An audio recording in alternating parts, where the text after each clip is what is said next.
Hello friends, स्वागत है आप सभी का हमारे YouTube channel exam 2.0 study channel पर। आज के इस वीडियो में हम लोग भारत इतिहास का 10वां टॉपिक यानी सल्तनत काल को कवर करने वाले हैं, जिसका काल रहा है 1206 ईस्वी से लेकर के 1526 ईस्वी तक। तो चलिए देखते हैं। यहाँ पर पहला दिया गया है दिल्ली सल्तनत, और दिल्ली सल्तनत से जुड़े जितने भी लुसेंट में दिए गए हैं एमसीक्यू प्रश्न, उसको हम लोग यहाँ पर कवर करने वाले हैं। तो ये वीडियो आपको पसंद आता है तो इसको लाइक कर दीजिए, और लुसेंट के और वीडियोज़ देखने के लिए हमारे चैनल के साथ जुड़ जाइए। और अगर अभी तक आपने सब्सक्राइब नहीं किया है इस चैनल को, तो इसको सब्सक्राइब करके बेल आइकन बटन भी दबा दीजिए। तो फ्रेंड्स, मैं आपको बता दूं कि यहाँ पर दिल्ली सल्तनत में लुसेंट में 192 क्वेश्चंस दिए गए हैं, और यहाँ पर हम लोग 100 क्वेश्चंस को यानी 100 क्वेश्चंस को कवर करने वाले हैं। तो चलिए देखते हैं यहाँ पर पहला क्वेश्चन क्या दिया गया है। पहला प्रश्न यहाँ पर दिया गया है कि गजनी का वह प्रथम शासक कौन था जो खलीफाओं से सुल्तान की उपाधि धारण ग्रहण कर सुल्तान कहलाने वाला प्रथम शासक बना। तो इसका करेक्ट आंसर क्या हो जाएगा? इसका करेक्ट आंसर हो जाएगा, यहाँ पर मैं डायरेक्ट आंसर आपको बता दे रहा हूँ, इसका करेक्ट आंसर हो जाएगा महमूद गजनवी। उसके बाद अगला प्रश्न यहाँ पर दिया गया है कि महमूद गजनवी के सभी आक्रमण 1000 ईस्वी से 1026 ईस्वी के बीच में सर्वाधिक महत्वपूर्ण आक्रमण कौन सा था? तो इसका करेक्ट आंसर हो जाएगा ऑप्शन नंबर सी, सोमनाथ मंदिर पर आक्रमण, जो कि 1025 से 1026 के बीच में किया था। उसके बाद अगला प्रश्न यहाँ पर दिया गया है तीसरा नंबर कि महमूद गजनवी के भारत पर आक्रमण का उद्देश्य क्या था? तो इसका करेक्ट आंसर क्या है? तो इसका करेक्ट आंसर हो जाएगा ऑप्शन नंबर डी, यानी मध्य एशिया में एक बड़े साम्राज्य की स्थापना के लिए धन प्राप्त करना। उसके बाद अगला प्रश्न यहाँ पर दिया गया है चौथा नंबर, महमूद गजनवी के भारत पर आक्रमण के समय भारत आए विद्वान अल बरूनी ने किस महत्वपूर्ण ग्रंथ की रचना की? तो इसका करेक्ट आंसर क्या हो जाएगा? इसका करेक्ट आंसर मैं आपको बता दे रहा हूँ, इसका करेक्ट आंसर हो जाएगा ऑप्शन नंबर बी, किताबुल हिंद की रचना की थी अल बरूनी ने। ये आपको याद रखना, अल बरूनी ने किताबुल हिंद की रचना की थी। उसके बाद अगला प्रश्न यहाँ पर दिया गया है पांचवा नंबर की दिल्ली सल्तनत का दरबारी भाषा थी। तो इसका करेक्ट आंसर क्या हो जाएगा? इसका करेक्ट आंसर हो जाएगा ऑप्शन नंबर बी, फारसी थी। उसके बाद अगला प्रश्न यहाँ पर दिया गया छठा नंबर की आगरा नगर की स्थापना किसके द्वारा की गई थी। तो इसका करेक्ट आंसर हो जाएगा option number D, Sikandar Lodi के द्वारा की गई थी आगरा नगर की स्थापना। ये आपको याद रखना, आपके हर एग्जाम के लिए इंपॉर्टेंट है। उसके बाद अगला प्रश्न यहाँ पर देखते हैं। इसके बाद अगला प्रश्न यहाँ पर 7वां नंबर दिया गया है कि निम्नलिखित में वह दिल्ली का शासक कौन था जिसकी मृत्यु चौगान यानी पोलो खेलते हुए हुई थी? तो इसका करेक्ट आंसर हो जाएगा option number A, Qutbuddin Aibak. Qutbuddin Aibak की मृत्यु चौगान यानी पोलो खेलते हुए हुई थी। उसके बाद अगला प्रश्न यहाँ पर 8वां नंबर दिया गया है कि कुव्वतुल इस्लाम मस्जिद का निर्माण किसने यानी किसके द्वारा किया गया था या किसने करवाया था? तो इसका करेक्ट आंसर क्या होगा? इसका करेक्ट आंसर हो जाएगा option number A, Qutbuddin Aibak ने करवाया था कुव्वतुल इस्लाम मस्जिद का निर्माण। उसके बाद अगला प्रश्न यहाँ पर दिया गया 9वां नंबर की तराइन का प्रथम यानी पहली लड़ाई 1191 ईस्वी में निम्नलिखित में से किसके बीच हुई थी? तो इसका करेक्ट आंसर हो जाएगा ऑप्शन नंबर बी, महमूद गोरी और पृथ्वीराज चौहान के बीच में हुआ था तराइन का पहली लड़ाई।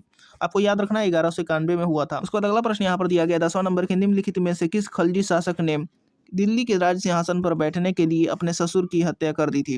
इसका करेक्ट आंसर क्या होगा? इसका करेक्ट आंसर हो जाएगा option number D, Alauddin Khilji ने। उसके बाद अगला प्रश्न यहाँ पर दिया गया है कि रजिया सुल्तान किसकी बेटी थी? ऑप्शन दिए गए और इसका करेक्ट आंसर आपको बताना है। तो इसका करेक्ट आंसर हो जाएगा ऑप्शन नंबर ए, इल्तुतमिश की बेटी थी। उसके बाद अगला प्रश्न यहाँ पर दिया गया है 12 नंबर की मोहम्मद गोरी विदित प्रदेशों का देखभाल के लिए निम्नलिखित में से किस विश्वसनीय जनरल को छोड़कर गया था? तो इसका करेक्ट आंसर क्या होगा? इसका करेक्ट आंसर रहेगा option number C, Qutbuddin Aibak को छोड़कर गया था। उसके बाद अगला प्रश्न देखते हैं। उसके बाद अगला प्रश्न यहाँ पर दिया गया है 13 नंबर की किसके शासनकाल में सबसे अधिक मंगोल आक्रमण हुए? तो इसका करेक्ट आंसर क्या होगा? इसका करेक्ट आंसर रहेगा option number B, Alauddin Khilji के शासनकाल में। उसके बाद अगला प्रश्न यहाँ पर दिया गया है 14 नंबर की तराइन के द्वितीय युद्ध में किसने किसको पराजित किया? तो इसका करेक्ट आंसर क्या होगा? इसका करेक्ट आंसर रहेगा option number D, Mohammad Ghori ने पृथ्वीराज को पराजित किया तराइन के द्वितीय युद्ध में। उसके बाद अगला प्रश्न देखते हैं। अगला प्रश्न यहाँ पर दिया गया है 15 नंबर कि सन 1329 और 1330 के बीच किसने तांबे के सिक्के के रूप में प्रमाण स्वरूप मुद्रा सांकेतिक मुद्रा यानी टोकन करेंसी प्रचलित की? तो इसका करेक्ट आंसर क्या होगा? इसका करेक्ट आंसर हो जाएगा ऑप्शन नंबर सी, यानी मोहम्मद बिन तुगलक ने प्रचलित की। तो अगला प्रश्न यहाँ पर देखते हैं। अगला प्रश्न यहाँ पर दिया गया 16 नंबर की दिल्ली के किस सुल्तान को इतिहासकारों ने विरोधों का मिश्रण बताया? तो इसका करेक्ट आंसर क्या होगा? इसका करेक्ट आंसर हो जाएगा ऑप्शन नंबर सी, मोहम्मद बिन तुगलक को विरोधों का मिश्रण बताया है दिल्ली के सुल्तान को। उसके बाद अगला प्रश्न यहाँ पर दिया गया 17 नंबर की लोदी वंश का अंतिम शासक कौन था? तो इसका करेक्ट आंसर हो जाएगा इब्राहिम लोदी, जो कि अंतिम शासक था लोदी वंश का। उसके बाद अगला प्रश्न यहाँ पर दिया गया 18 नंबर की इनाम भूमि किसे दिया जाता था? तो इसका करेक्ट आंसर क्या होगा? इसका करेक्ट आंसर हो जाएगा विद्वान और धार्मिक व्यक्ति को इनाम भूमि दिया जाता था। उसके बाद अगला प्रश्न यहाँ पर दिया गया है 19 नंबर की उत्तरी भारत की प्रथम मुस्लिम महिला शासक दिल्ली पर राज करने वाली प्रथम महिला शासक थी। तो इसका करेक्ट आंसर हो जाएगा ऑप्शन नंबर ए, रजिया सुल्तान। ये आपको याद रखना है। उसके बाद अगला प्रश्न यहाँ पर दिया गया है दिल्ली के प्रथम सुल्तान कौन थे जिन्होंने दक्षिणी भारत को पराजित करने की प्रयास की? तो इसका करेक्ट आंसर क्या होगा, ये आपको बताना है। दक्षिण भारत को पराजित करने का प्रयास किया था। तो इसका करेक्ट आंसर हो जाएगा ऑप्शन नंबर यहाँ पर सी, यानी अलाउद्दीन खिलजी। उसके बाद अगला प्रश्न यहाँ पर दिया गया 21 नंबर की यात्री इब्न बतूता कहाँ से आया था? तो इसका करेक्ट आंसर क्या होगा, इसका करेक्ट आंसर हो जाएगा मोरक्को से आया था। उसको अगला प्रश्न यहाँ पर दिया गया है 22 नंबर की भारत पर प्रथम तुर्क आक्रमण करने वाला था। तो इसका करेक्ट आंसर हो जाएगा महमूद गजनवी जो था भारत पर प्रथम तुर्क आक्रमण करने वाला था। उसके बाद अगला प्रश्न यहाँ पर दिया गया है कि निम्नलिखित में से कौन अपने को बुत सिकन यानी मूर्ति भंजक कहता था? तो इसका करेक्ट आंसर हो जाएगा महमूद गजनवी। उसके बाद अगला प्रश्न यहाँ पर दिया गया 24 नंबर की महमूद गजनवी ने कौन से उपाधि धारण किए? तो इसका करेक्ट आंसर हो जाएगा ऑप्शन नंबर सी, ए और बी दोनों यहाँ पर उपाधि धारण किए, यामीनुद्दौला अमीनुल मिल्लत। उसके बाद अगला प्रश्न यहाँ पर देखते हैं। अगला प्रश्न यहाँ पर दिया गया है 25 नंबर की महमूद गजनवी ने भारत पर प्रथम आक्रमण किस राज्य के विरुद्ध किया? तो इसका करेक्ट आंसर हो जाएगा हिंदू शाही ब्राह्मण शाही राज्य के विरुद्ध किया। उसके बाद अगला प्रश्न यहाँ पर दिया गया 26 नंबर की हिंदू शाही राज्य की राजधानी थी। इसका करेक्ट आंसर क्या होगा, इसका करेक्ट आंसर हो जाएगा उदभांडपुर ओहिंद या फिर वहिंद। हिंदू राज्य की राजधानी थी, हिंदू शाही राज्य की राजधानी थी। उसके बाद अगला प्रश्न यहाँ पर दिया गया है महमूद गजनवी का भारत पर अंतिम आक्रमण किसके द्वारा यानी किसके विरुद्ध हुआ? तो इसका करेक्ट आंसर हो जाएगा जाट के विरुद्ध हुआ, ये आपको याद रखना है। उसके बाद अगला प्रश्न यहाँ पर दिया गया 28 नंबर की हिंदू शाही राज्य का कौन सा शासक तुर्कों से बार बार पराजित होने के कारण ग्लानिवास आत्मदाह कर लिया? इसका करेक्ट आंसर हो जाएगा जयपाल। उसके बाद अगला प्रश्न देखते हैं। उसके बाद अगला प्रश्न यहाँ पर दिया गया कि महमूद गजनी किस वंश का था? तो इसका करेक्ट आंसर हो जाएगा ऑप्शन नंबर ए, यामिनी वंश का था।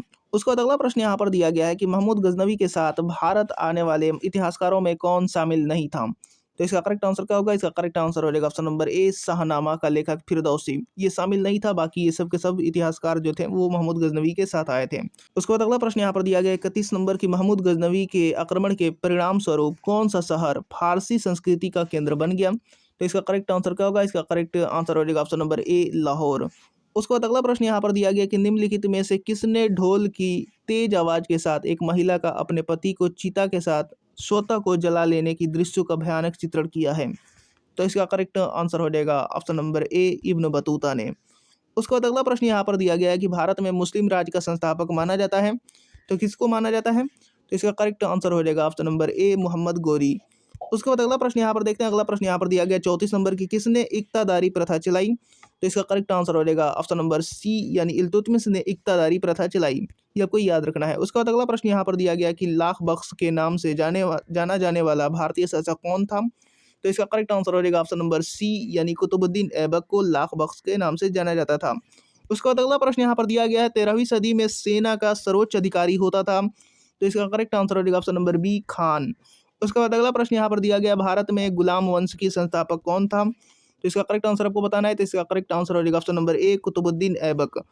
उसके बाद अगला प्रश्न यहाँ पर दिया गया 38 नंबर की कुतुब मीनार के कार्य को किसने पूरा किया? तो इसका करेक्ट आंसर हो जाएगा इल्तुतमिश ने पूरा किया था। उसके बाद अगला प्रश्न यहाँ पर दिया गया 39 नंबर की निम्नलिखित में से दिल्ली का पहला तुगलक सुल्तान कौन था? तो इसका करेक्ट आंसर हो जाएगा गयासुद्दीन तुगलक। ये आपको याद रखना है, पहला दिल्ली का तुगलक सुल्तान था, ये आपको याद रखना। उसके बाद अगला प्रश्न देखते हैं। अगला प्रश्न यहाँ पर दिया गया 40 नंबर, पंजाब के हिंदू शाही राजवंश को किसने स्थापित किया? तो इसका करेक्ट आंसर हो जाएगा ऑप्शन नंबर बी, यानी कल्लर ने स्थापित किया। उसके बाद अगला प्रश्न यहाँ पर दिया गया 41 नंबर की वह रोमन सम्राट अगस्टस की भांति सावधान था कि वह दूसरों की तरह शक्तिशाली न लगे और वह दूसरों की स्तर से अधिक न लगे। यह संदर्भ किसका है? तो इसका करेक्ट आंसर हो जाएगा option number C, Bahlol Lodi. उसके बाद अगला प्रश्न यहाँ पर दिया गया कि अल बरूनी किसके शासनकाल में इतिहासकार था? तो इसका करेक्ट क्या होगा, इसका करेक्ट आंसर हो जाएगा option number A, Mahmud Ghaznavi के शासनकाल में यहाँ पर इतिहासकार था।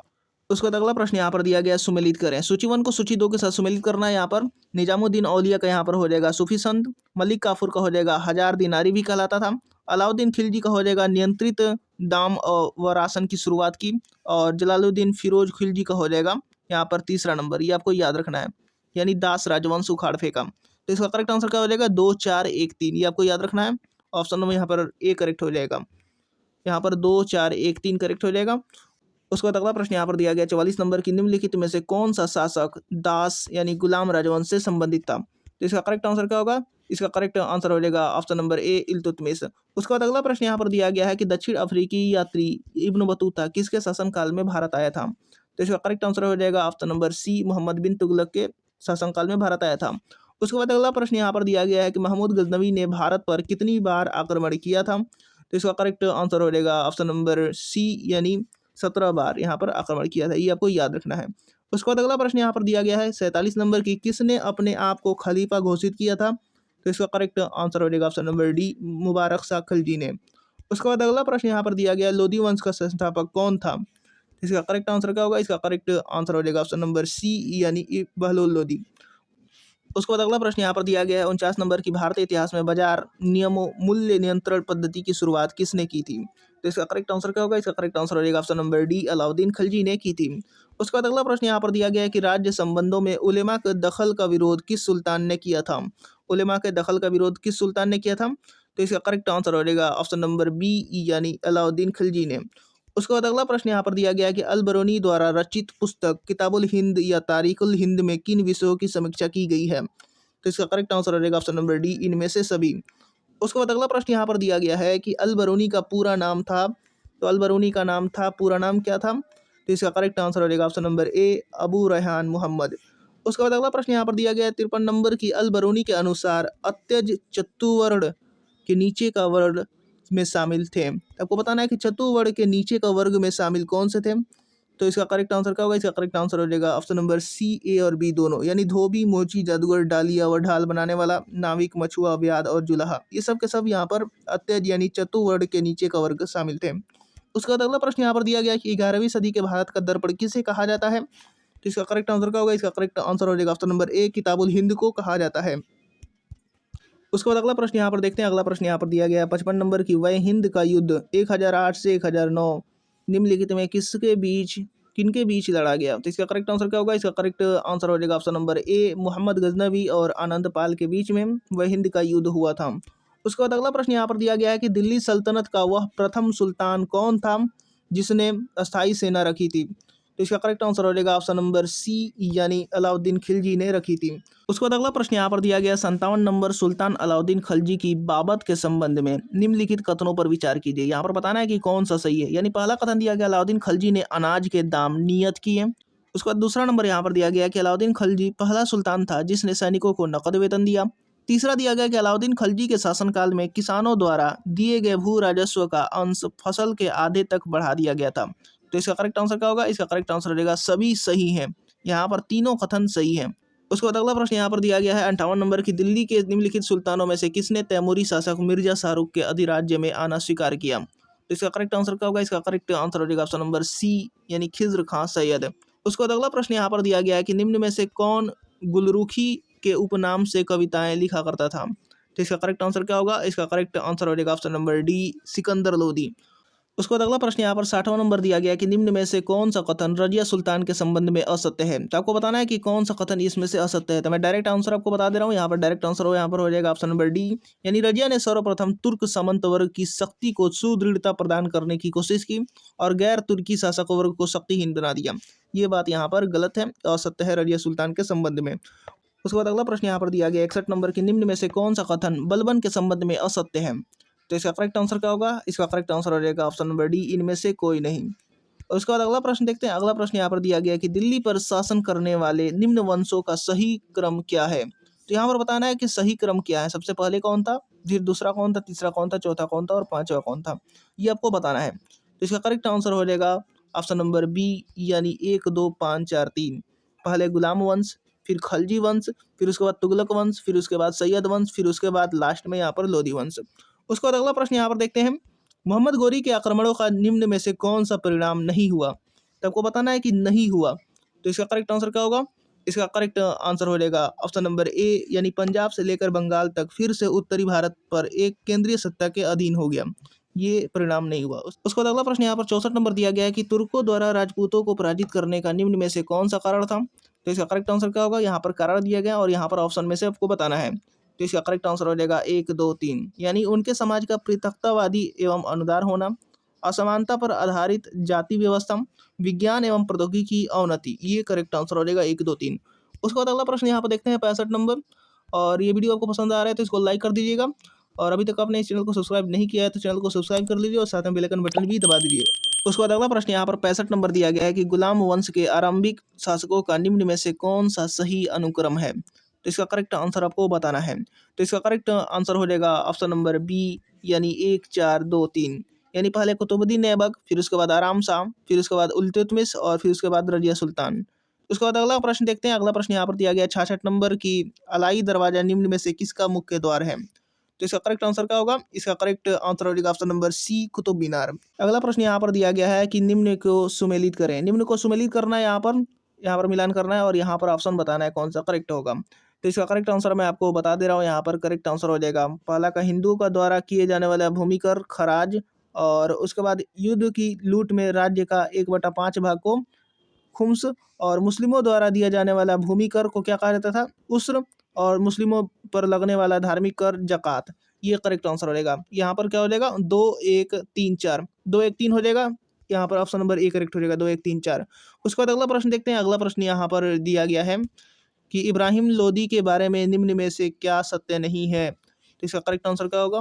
मैं आपको बता दे रहा हूँ। यहाँ पर करेक्ट आंसर हो जाएगा ऑप्शन नंबर सी, यानी महान निर्माता एवं कला की पुजारी। कला का पुजारी यहाँ पर महान निर्माता गलत है। उसके बाद अगला प्रश्न यहाँ पर देखते हैं। 69 नंबर की, अमीर खुसरो के संबंध में निम्न में से कौन सा कथन असत्य है? यहाँ पर कथन दिया गया है और ऑप्शन नंबर यहाँ पर दिए गए हैं। इसमें से करेक्ट आंसर आपको बताना है। तो इसका करेक्ट आंसर हो जाएगा ऑप्शन नंबर ए, 1 2 3 4। ये सब के सब यहाँ पर कथन सत्य है, आपको याद रखना है। उसके बाद अगला प्रश्न यहाँ पर दिया गया है कि दिल्ली सल्तनत के पतन के लिए निम्न में से कौन से कारण उत्तरदायी थे? तो यहाँ पर बताना है कि कौन से कारण यहाँ पर उत्तरदायी थे। यहाँ पर ऑप्शन दिया है, इसमें से आपको बताना है। तो इसका करेक्ट आंसर क्या होगा? इसका करेक्ट आंसर हो जाएगा ऑप्शन नंबर ए, 1 2 3। यानी दुर्बल प्रशासन, तैमूर का आक्रमण, अधिग्रहण की स्पष्ट नीति का अभाव। उसके बाद अगला प्रश्न हम देखते हैं। अगला प्रश्न यहाँ पर दिया गया है कि निम्न में से किसका आक्रमण भारत पर किया गया द्वितीय तुर्क आक्रमण था? तो आपको बताना है कि द्वितीय तुर्क आक्रमण था, किसका आक्रमण है? तो इसका करेक्ट आंसर क्या होगा? तो इसका करेक्ट आंसर हो जाएगा ऑप्शन नंबर बी, यानी मोहम्मद गोरी। उसके बाद अगला प्रश्न देखते हैं। तो अगला प्रश्न यहाँ पर दिया गया है 72 नंबर की, मोहम्मद गोरी किस वंश का था? तो इसका करेक्ट आंसर हो जाएगा ऑप्शन नंबर बी, सन्स बनी वंश का था। उसके बाद अगला प्रश्न यहाँ पर दिया गया 73 नंबर की, मोहम्मद गोरी को किस अन्य नाम से भी जाना जाता है? तो इसका करेक्ट आंसर हो जाएगा ऑप्शन नंबर डी, इनमें से सभी नामों से जाना जाता है। शहाबुद्दीन, मुइजुद्दीन, मोहम्मद बिन साम। उसके बाद अगला प्रश्न यहाँ पर दिया गया है 74 नंबर की, मोहम्मद गोरी ने 1175 ईस्वी में भारत पर पहला आक्रमण किस राज्य के खिलाफ किया? तो इसका करेक्ट आंसर क्या होगा? इसका करेक्ट आंसर हो जाएगा मुल्तान करमाती शासक। उसके बाद अगला प्रश्न यहाँ पर दिया गया है कि भारत का वह पहला शासक कौन था जिसने मोहम्मद गोरी को पराजित किया? तो इसका करेक्ट आंसर क्या होगा? इसका करेक्ट आंसर हो जाएगा ऑप्शन नंबर ए, सोलंकी शासक भीम द्वितीय ने। उसके बाद अगला प्रश्न यहाँ पर दिया गया 76 नंबर की, मोहम्मद गोरी एवं पृथ्वीराज चौहान के बीच विवाद के मूल में था। तो इसका करेक्ट आंसर क्या होगा? इसका करेक्ट आंसर हो जाएगा ऑप्शन नंबर ए, भंटिका ताबर हिंदा। उसके बाद अगला प्रश्न यहाँ पर दिया गया 77 नंबर की, मोहम्मद गोरी का सर्वाधिक महत्वपूर्ण भारतीय आक्रमण था। तो इसका करेक्ट आंसर हो जाएगा ऑप्शन नंबर सी, तराइन का द्वितीय युद्ध। उसके बाद अगला प्रश्न यहाँ पर दिया गया 78 नंबर की, मोहम्मद गोरी एवं कन्नौज के राजा जयचंद के मध्य 1194 ईस्वी में हुआ युद्ध किस नाम से प्रसिद्ध है? तो इसका करेक्ट आंसर क्या हो जाएगा? इसका करेक्ट आंसर हो जाएगा ऑप्शन नंबर सी, चंदावर का युद्ध के नाम से प्रसिद्ध है, जो कि मोहम्मद गोरी और कन्नौज के राजा जयचंद के मध्य हुआ था 1194 में। उसके बाद अगला प्रश्न यहाँ पर दिया गया 79 नंबर कि, मोहम्मद गोरी का अंतिम आक्रमण किसके विरुद्ध हुआ? तो इसका करेक्ट आंसर हो जाएगा ऑप्शन नंबर डी, पंजाब के खोखर के विरुद्ध हुआ था। उसके बाद अगला प्रश्न देखते हैं। उसके बाद अगला प्रश्न यहाँ पर दिया गया 80 नंबर की, तराइन का द्वितीय युद्ध ऐसा निर्णायक युद्ध समझना चाहिए जिसने भारत पर मुसलमानों की आधारभूत सफलता निश्चित कर दिया। बाद में होने वाले आक्रमण इसके परिणाम मात्र थे। यह किसका कथन है? तो इसका करेक्ट आंसर क्या होगा? इसका करेक्ट आंसर हो जाएगा ऑप्शन नंबर ए, V.A. स्मिथ। और दोस्तों, ये वीडियो आपको पसंद आ रहा है तो इसको लाइक भी करते रहिए और दोस्तों के साथ शेयर भी करते रहिए। और अभी तक अपने चैनल को सब्सक्राइब नहीं किया तो चैनल को सब्सक्राइब करके बेल आइकन बटन भी दबा दीजिए। उसके बाद अगला प्रश्न यहाँ पर दिया गया है कि, मोहम्मद गोरी के किस सेनापति ने बिहार विजय, बंगाल विजय एवं असम पर आक्रमण किया? तो इसका करेक्ट आंसर क्या होगा? इसका करेक्ट आंसर हो जाएगा ऑप्शन नंबर बी, यानी इख्तियारुद्दीन मोहम्मद बिन बख्तियार खिलजी। उसके बाद अगला प्रश्न यहाँ पर दिया गया है कि, भारत में मुस्लिम राज्य का संस्थापक मोहम्मद गोरी को माना जाता है, परंतु भारत में स्वतंत्र मुस्लिम राज्य का संस्थापक किसे माना जाता है? तो इसका करेक्ट आंसर हो जाएगा option number A, Qutbuddin Aibak को माना जाता है। उसके बाद अगला प्रश्न यहाँ पर दिया गया 83 नंबर की, अलाउद्दीन खिलजी का आक्रमण के समय देवगिरी का शासक कौन था? ये आपको बताना है। तो इसका करेक्ट आंसर हो जाएगा ऑप्शन नंबर ए, रामचंद्र देव।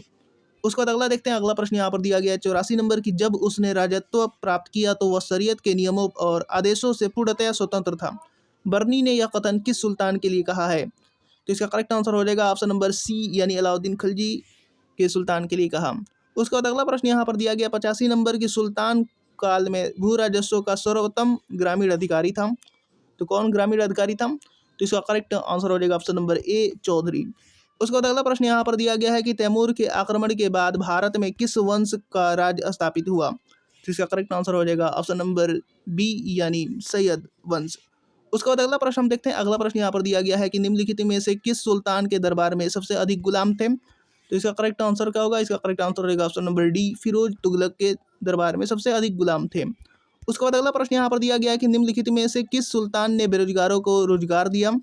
तो इसका करेक्ट आंसर हो जाएगा ऑप्शन नंबर सी, यानी फिरोज तुगलक ने रोजगार दिया। उसके बाद अगला प्रश्न यहाँ पर दिया गया है 89 नंबर की, निम्नलिखित में से किस सुल्तान ने फलों की गुणवत्ता सुधारने के लिए उपाय किए? तो इसका करेक्ट आंसर हो जाएगा option number B, Firoz Tughlaq ने। उसके बाद अगला प्रश्न यहाँ पर दिया गया 90 नंबर की, नालंदा विश्वविद्यालय के विनाश का कारण है? तो इसका करेक्ट आंसर क्या होगा? इसका करेक्ट आंसर हो जाएगा ऑप्शन नंबर ए, मुसलमान। उसके बाद अगला प्रश्न यहाँ पर दिया गया है कि तबकाते नासिरी का लेखक कौन था? तो इसका करेक्ट आंसर क्या होगा? इसका करेक्ट आंसर हो जाएगा ऑप्शन नंबर सी, यानी मिनहाज उस सिराज। उसके बाद अगला प्रश्न यहाँ पर दिया गया है कि अलाई दरवाजा का निर्माण किस सुल्तान ने करवाया था? तो इसका करेक्ट आंसर हो जाएगा option number C, Alauddin Khilji ने करवाया था। उसके बाद अगला प्रश्न यहाँ पर दिया गया 93 नंबर की, कुतुबुद्दीन ऐबक की राजधानी थी? तो इसका करेक्ट आंसर हो जाएगा ऑप्शन नंबर ए, लाहौर। उसके बाद अगला प्रश्न यहाँ पर दिया गया 94 नंबर की, अलाउद्दीन खिलजी के प्रसिद्ध सेनापतियों में किसकी मंगोलों के विरुद्ध लड़ते हुए मृत्यु हुई थी? तो इसका करेक्ट आंसर क्या होगा? इसका करेक्ट आंसर हो जाएगा ऑप्शन नंबर ए, यानी जफर खां की मृत्यु हो गई थी। उसके बाद अगला प्रश्न देखते हैं। उसके बाद अगला प्रश्न यहाँ पर दिया गया है 95 नंबर की, निम्नलिखित में कौन भूमि उत्पाद पर लगाने वाला करों को इंगित करता है? इसका करेक्ट आंसर क्या हो जाएगा? निम्नलिखित में कौन भूमि उत्पाद पर लगने वाले करों को इंगित करता है? तो इसका करेक्ट आंसर आपको बताना है। तो इसका करेक्ट आंसर हो जाएगा ऑप्शन नंबर डी, 1, 3 और 4, यानी खराज, फिर उसके बाद उस्र और मुक्तई, ये सब के सब भूमि उत्पाद पर लगने वाले कर थे। उसके बाद अगला प्रश्न यहाँ पर दिया गया है कि तुगलकनामा के रचनाकार का नाम है? तो आपको बताना है कि तुगलकनामा किसने लिखा था? तो इसका करेक्ट आंसर हो जाएगा ऑप्शन नंबर यहाँ पर सी, यानी अमीर खुसरो।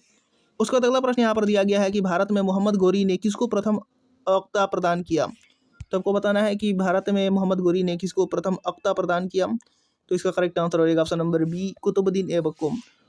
उसके बाद अगला प्रश्न यहाँ पर दिया गया 98 नंबर की, किस सुल्तान के काल में खालिसा भूमि अधिक पैमाने पर विकसित हुई? तो इसका करेक्ट आंसर आपको बताना है। तो इसका करेक्ट आंसर हो जाएगा option number B, Alauddin Khilji. उसके बाद अगला प्रश्न यहाँ पर दिया गया है कि 99 नंबर, सल्तनत काल के सिक्के टंका, ससगनी एवं जीतल किन धातुओं के बने थे? तो इसका करेक्ट आंसर हो जाएगा चांदी, चांदी, तांबा, यानी टंका चांदी का बना था, ससगनी भी चांदी और जीतल जो था वो तांबा का बना था। उसके बाद अगला प्रश्न यहाँ पर दिया गया 100 नंबर की, अमीर कोही यानी कृषि विभाग नामक एक नया विभाग किस सुल्तान द्वारा शुरू किया गया था? तो इसका करेक्ट आंसर हो जाएगा ऑप्शन नंबर सी, मोहम्मद बिन तुगलक द्वारा। और इसके बाद आने वाले वीडियोस में हम लोग 101 से लेकर के 192 तक के क्वेश्चंस को कवर करेंगे। तो उम्मीद करता हूँ कि वीडियो को पसंद आया है, और अभी तक आपने इस चैनल को सब्सक्राइब नहीं किया है तो चैनल को सब्सक्राइब करके बेल आइकन बटन भी दबा दीजिए और हमारे साथ जुड़ जाइए, ताकि हम आपको आपके लिए यहाँ पर दूसरे के जीके क्वेश्चंस आपको लगातार लाते रहें। तो मिलते हैं अगले वीडियोज़ में अगले क्वेश्चन के साथ।